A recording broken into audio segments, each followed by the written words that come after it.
Une question grave, une situation gravissime qui malheureusement risque de devenir de plus en plus dans le temps à venir. Depuis samedi dernier, il y a eu une opération des organisations islamistes djihadistes du Hamas et du djihad islamique qui exercent une dictature totalitaire sur la bande de Gaza. Ciblé prioritairement contre la population israélienne, avec un ensemble d'exactions et de massacres, de tortures,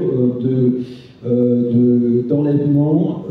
contre la population ciblée comme juive ou juive d'apparence, qui avait été inconnue depuis l'action des Einsatzgruppen lors de l'offensive allemande sur le front de l'Est pendant la Deuxième Guerre mondiale.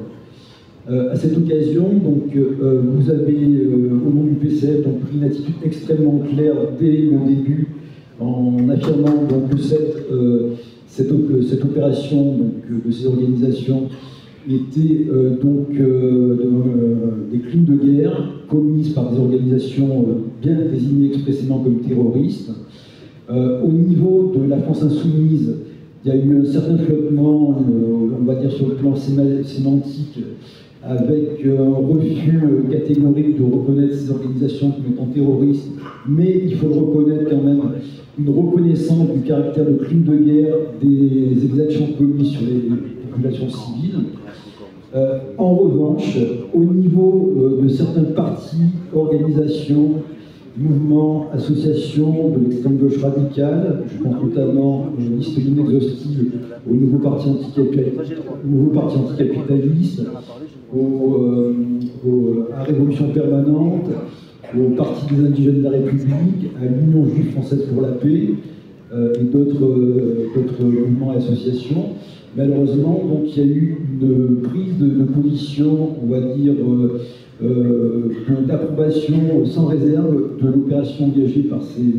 organisations djihadistes et de refus de toute critique par rapport aux actions et moyens utilisés vis-à-vis des populations civiles. Posez votre question. Alors voilà, j'en viens à ma question. Suite à ça, est-ce que, bien qu'il y ait des combats communs sur le plan social, est-ce que vous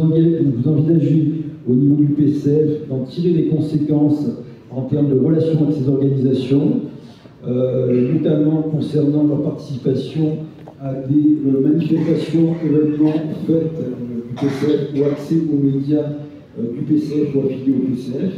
Et question complémentaire, au cas où des personnalités